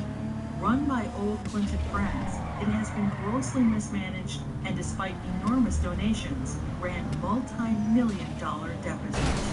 Already rife with conflicts of interest, the foundation's offices are now shared by the Hillary Clinton presidential campaign. Americans can give $2,300 to presidential candidates, but there are no limits on donations to foundations.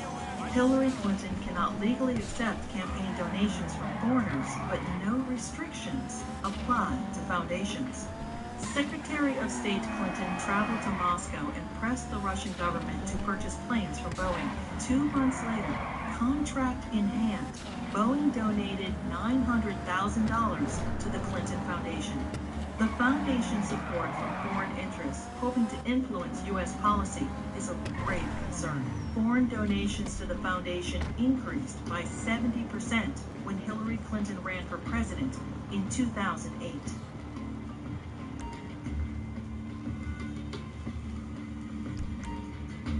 Saudi Arabia has financed terrorists, has an abysmal women's rights record, and punishes homosexuality by death.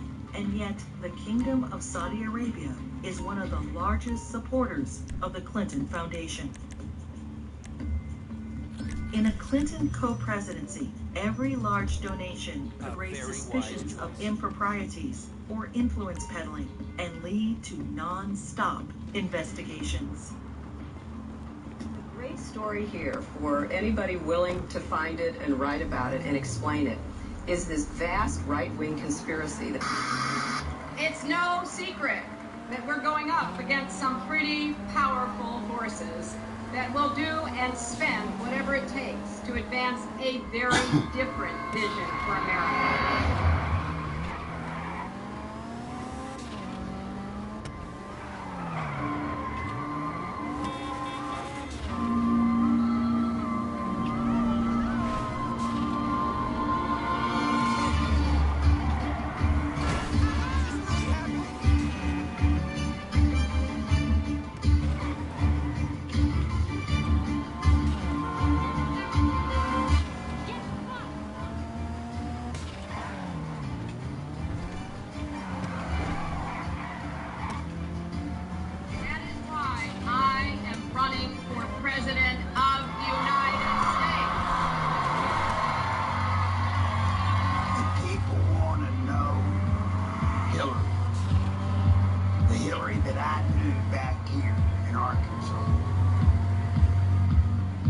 She was in the Benghazi area when she said, "What difference does it make?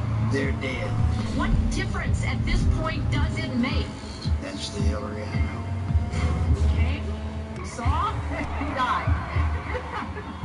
Hi, Secretary Clinton. Would you sign this for me? What's your name? If you can make it out to Christopher Stevens. I think you know him. Yeah, I'm not going to mention Chris Stevens. What difference does it make? Here it goes. Here. Senator Clinton has an extraordinary ability to obfuscate, refuse to answer questions, avoid confrontations, and up until now has been given a pass on it. A story in the New York Times talking about why Senator Clinton voted this way, because I think some people were surprised by it. And her advisor said that she voted yes because she was moving from primary mode to general election mode. Primary mode versus general election mode? How about tell the truth mode? How about we say the same thing in the primary that we say in the general election? We know that Hillary's an insecure person. Secure people don't lie. They don't lie inveterately the way she does. Hillary Clinton points to her time in the White House as a large part of her qualification for the job as president. But most of the news media has conveniently forgotten that her time as First Lady was mired in controversy. The core of the controversy is how truthful Mrs. Clinton has been in answering questions, sometimes under oath, about Whitewater and other matters. She was the First Lady to come under criminal investigation. In both Little Rock and Washington, D.C., she was plagued by numerous scandals. I finally parted company with Hillary Clinton when I saw how she was using private detectives to investigate the women who were linked to her husband. Not to change him, not to reform him, not to make him a better person, but to cow the women into silence so that he could get elected president. I do not want that woman controlling the IRS, or the DEA, or the NSA, or the FBI, or the CIA. Not in a democracy. One thing about Hillary, Bill was just a good time guy.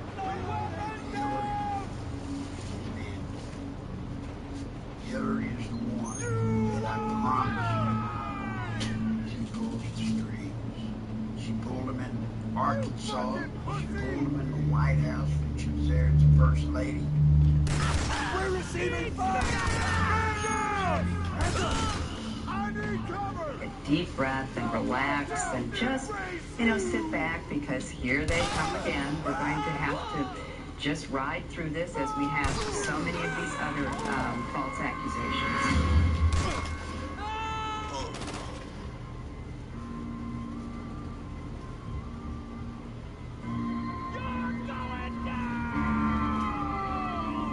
That's some kind of human being there, bro. He is, bro. I don't know what to say, man. I don't know what to say about It's almost like a man in a woman body, bro.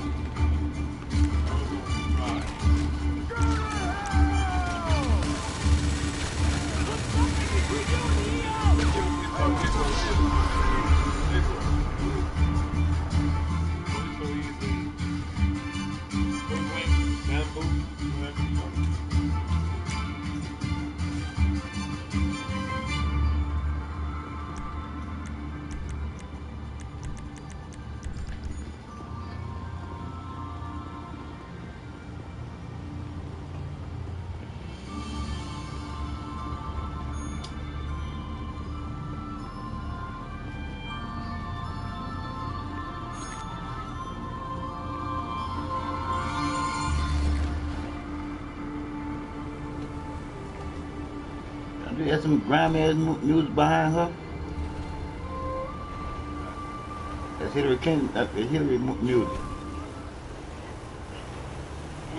Yeah, bro. Hey, bro.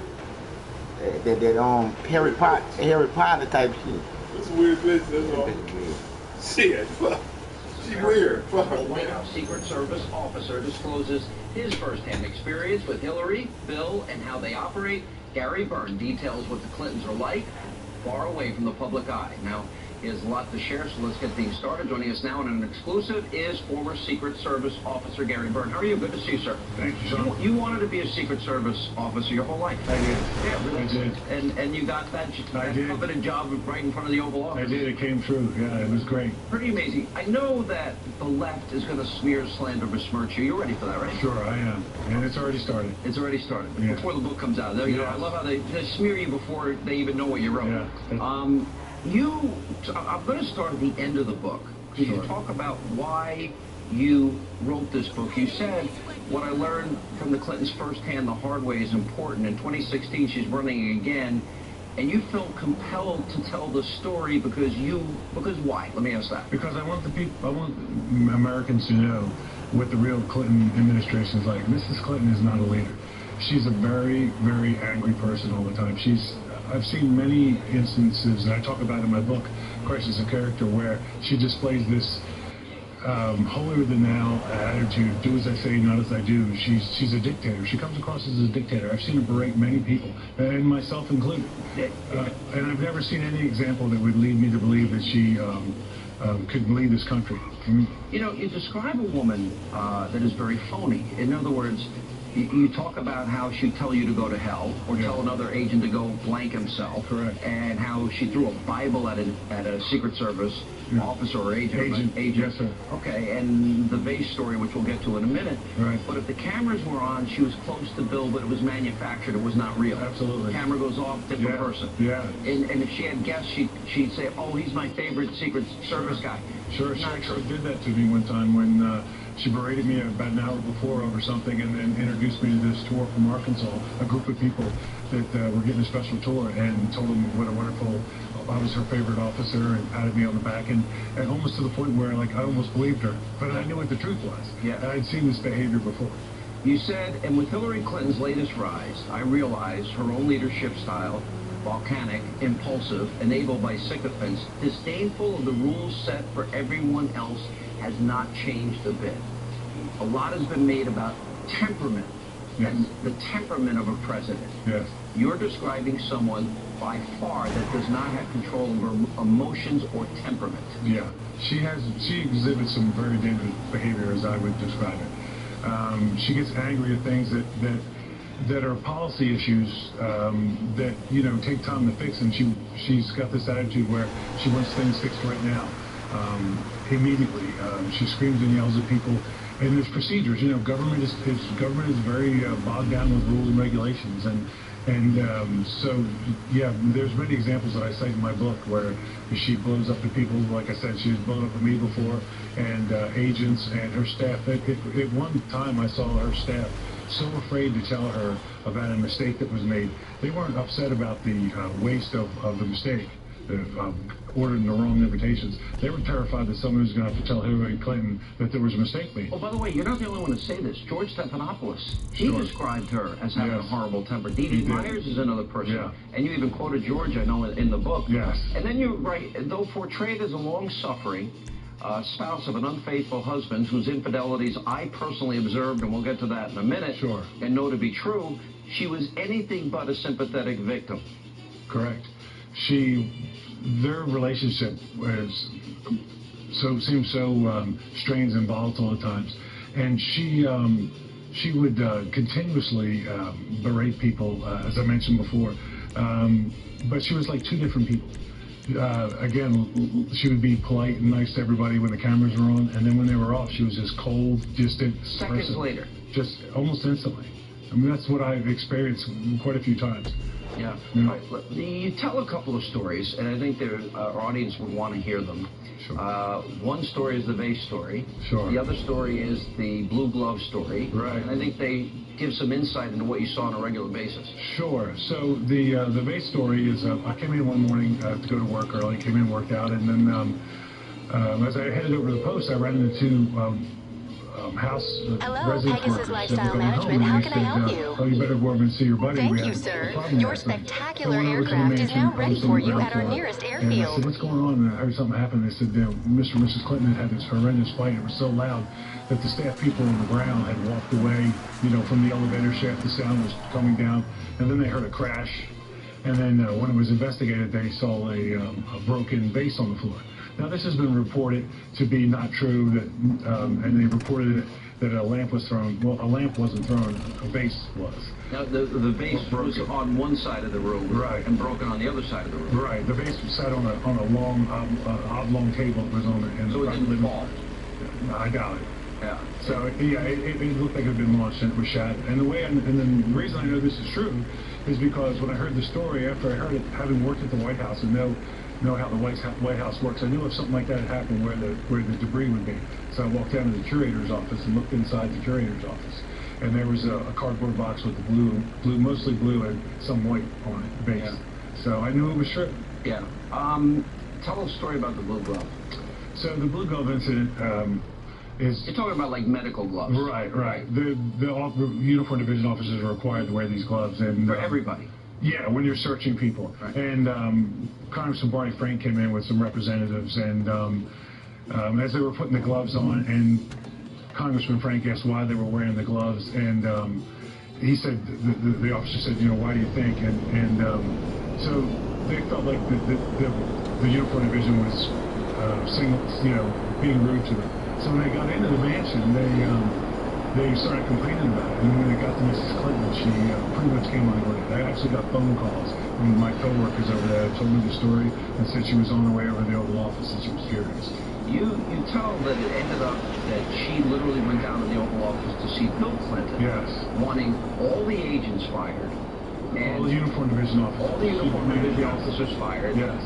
They were always against us from the beginning because they had worked for former President George H.W. Bush. Right. She was paranoid about us.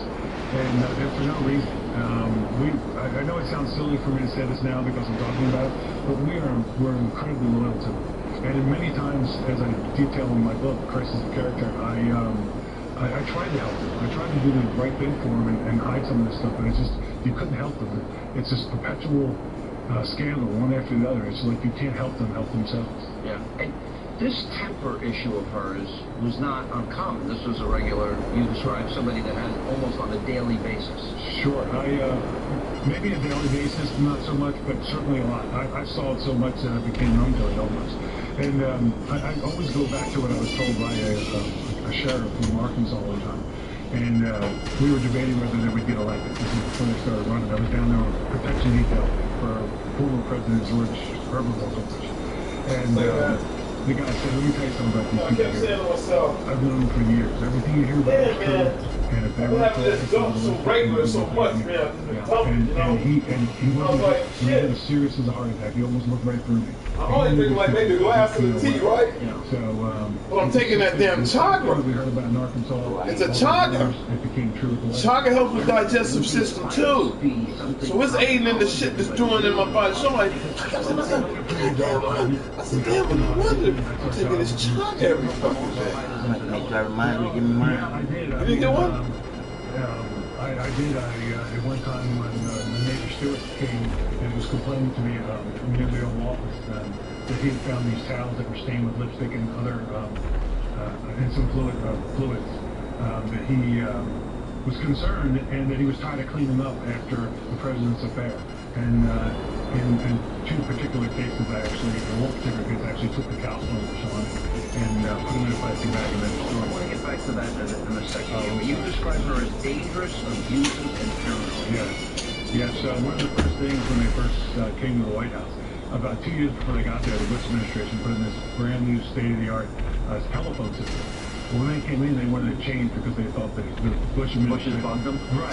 Yeah. Which I kind of paranoid. Yeah, and it sounds so crazy when you think about it. So they went and had the phone system changed, and they didn't know it cost money. They actually didn't have the money to pay for it at the time. Before I get to all the issues involving Bill and that's one thing you do have to throw up in your ass. Your heart. Lying and you being put in the middle of all this. That's why I said I need that shit. Yeah, there were some issues. Keep that motherfucker strong. The ones I comment on my book, and I'm very careful not to tell too much. Why they working on a big old body? Why working on a small body? But I'm still having pressure problems dealing with pressure with like pressure problems dealing with the pee and stuff. He kind of like makes my heart fluctuate. And they go in the office, and then they go into the bathroom, and they come out of the bathroom completely elevated and happy and smiling and taking no fucking care. Right, but the pressure is not holding my pee in, it's coming straight out. You know how you hold your pee in? Right. It's not feeling quite up, so I don't know why I'm headache. Earlier this month, when details from Gary Burns tell all book began coming out. But I ain't worried about it because it ain't nothing that I can't deal with. Releasing a short statement saying, quote, Gary Burns joins the ranks of Ed Klein and other authors in this latest in a long line of books attempting to cash in on the election cycle with their nonsense. Which should be put in the fantasy section of the bookstore. We continue to help the author of the book.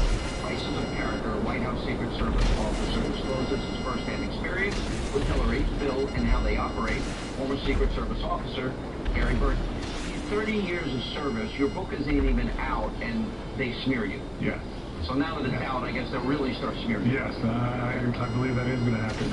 Is that, you know, you tell those stories, go to hell, she would say to officers, go F yourself, throwing a Bible at an officer. And an agent, And even you're saying you lashing out at many agents, and now trying to smear a 30-year stellar reputation. What's your reaction to that? Well, my reaction is I'm an Air Force veteran. I spent 25 years in the federal law enforcement protecting them, and I realize they're bent out of shape about me coming out and telling the truth, but it is the truth. It's the story of my life, and they just happen to intersect it. And as I mentioned before, the reason I'm doing it... You expected this? I did. I'm prepared for it. I don't like it, but it is what it is. And when I decided to come forward and tell my story, I knew I'd be You expected it upsetting because them. you know them. I do. I know them well. You said she berated, meaning Hillary, Vince Foster, till he could stand no more. Right. That implies that she drove him, in part. You know, nobody knows why somebody takes their own life. But I can tell you, when I met Vince Foster in the White House and I saw him walk around, I never saw anybody that didn't want to be there more than he did want to be there. He looked so uncomfortable. And there were many incidences or stories where the staff would hear her berating Vince, and she blamed him publicly for some of the things that they didn't get done. And as a lot of people know, in his suicide note, he basically said that, you know, that Washington, D.C. was this terrible, vindictive place, and it was one of the reasons he took his own life. I mean, it's a terrible thing. I didn't know him well, but I was very sad when he did take his life, but I was not surprised. You found Bill Sharman, in spite of all his infidelities, a nicer person. He is. He's very want to get people their time, and really be polite, and he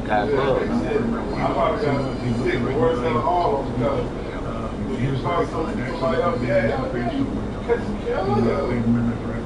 You know about many affairs. We don't know about all of them. No, I don't know about all of them. I just probably know about... But this is the President of the United States. Is this a national security threat?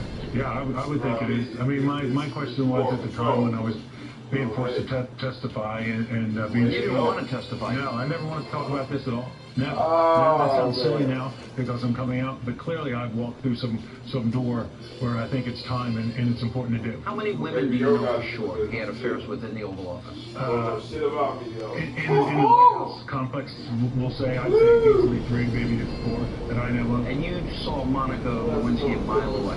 Sure. You knew she wanted to be here? She was certainly manipulating some of the staff, myself, other officers. She wasn't manipulating if you saw through. Well, yeah, I agree, but I mean, I saw through it right away. She was trying to place herself in his path if he would move around the complex. Now, you never actually saw them together?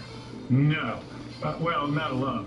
Not alone. All right, but you did see, you walked into the map room, I believe, and you did see... Actually, I'm sorry, that's not correct. I did see them. You did see them? Yes. There was an incident one time where, during their affair, she showed up. I said, you replace, boy, you replace. Was that the Saturday? Yeah. During the shutdown? No, this was before that. I'm sorry, this was after that. This was after that. And she showed up on Saturday on the pretense of delivering some newspaper or something, which she already had copies of. Staff wasn't in yet because it was Saturday. And so I blew her off. I told her to leave, and about 5 minutes later, the phone was still yeah, somebody tried to deliver something to me, and I looked at the agent, he's like, and after the president closed the door, I said, stay out of the you know, you don't know what goes on out on the road. So, out on the road, so in other words, you can tell this is not that was exactly that. You knew that something was you actually walked into the former presidential candidate Mike I said, you're gonna take it some kind of way, but you're gonna have to take it. Oh,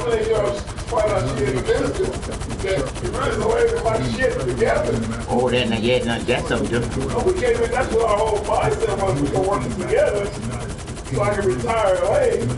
But in the midst of this, lady in the portion of her dad, she loved to death. I mean, you know, that's her dad. And so, she don't know. I've been thinking of it. You've got What's going to happen on that? Let's put it that way. That's a serious one, yeah. That's a serious one, yeah.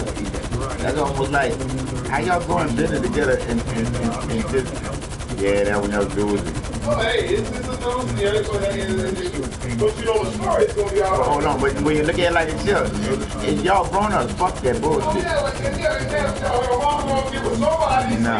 Why won't get with somebody she knows? Hey, it's somebody she really loves. That's all it is. Your mother was way before all this, way before you, way before Roscoe. Roscoe wasn't even in the equation. Roscoe came in after, you know, my monkey ass went on got married, you know, shit. All that shit, you know, that's the way that shit goes. Based on what I've seen before, yeah, they go flying out there. Eventually, I've been doing it, man. I can't tell you when I decided that she knew and accepted it. Nigga gonna like, she already like me, so it's gonna be like. But like when Monica started, You know, my thing what's the plan off, man? I'm saying like I have to play. She wasn't upset about the breach of their marriage. She was upset because she you don't even know when that divorce is final. He made them look bad again. Yeah, and that's so more about image. It's almost done, bro. October, I think. Stories of That thing's done October, bro. Paul Jones, Juanita Broderick. Yeah. Done deal. Yeah. Well, you know, after I saw their October story, right here, you know what I'm saying? you can't.